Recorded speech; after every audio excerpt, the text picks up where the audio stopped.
Hi everyone. Today's video, we're going to read the last chapter of Attack of the Tiger.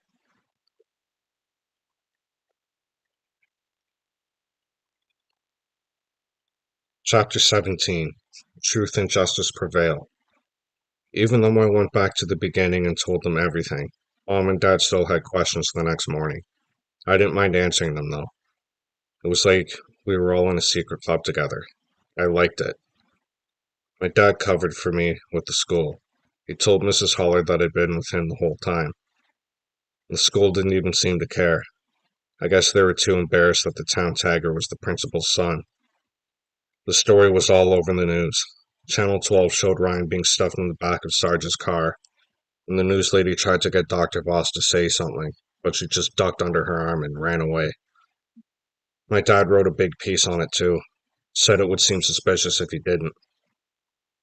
His headline was, Shredderman Saves Cedar Valley. I told him it sounded corny, but he did it anyway. Why not? He said. Not every town can boast its own superhero. But what if people try to find out who Shredderman is? Dad grinned. Didn't I tell you? That's my new assignment. He tissed and shook his head. And I have a hunch he's going to be one tough superhero to unmask. The next day, everyone was talking about what a jerk Ryan Voss was and how it served him right that he was going to have to spend his weekends painting walls and cleaning gum off sidewalks. Everyone but Bubba. Bubba kept muttering about what a jerk Shredderman was and how someday he was going to get him. We'll see about that. We also found out that Dr. Voss is going to pay for a new mural for the Green Machine. Mr. Green says he probably won't have dolphins again. That it just wouldn't be the same. He told the class he was thinking about trolls. Trolls? Marion Whipple asked him. Those ugly, overgrown elves with sharp teeth and dirty fingernails?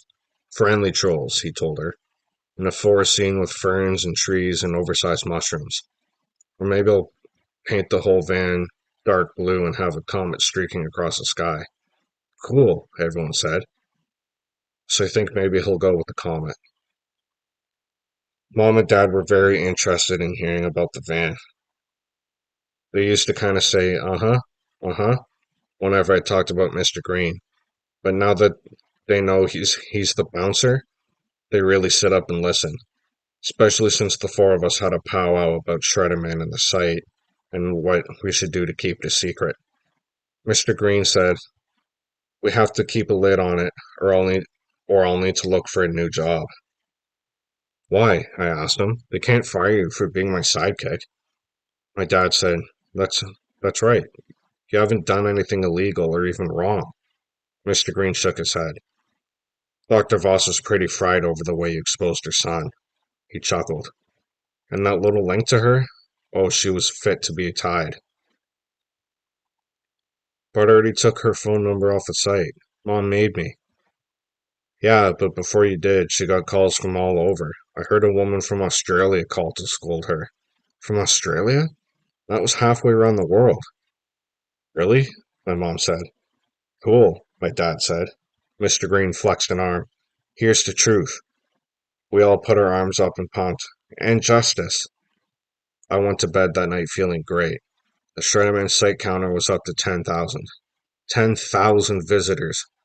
Sure, all I'd really done with the site was collar a bully and trap a tagger, but inside it felt bigger than that.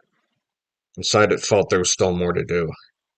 Maybe the way I was searching for truth and justice had started out small, but I could feel it growing, spreading, from my little bedroom, through my school, and now my town.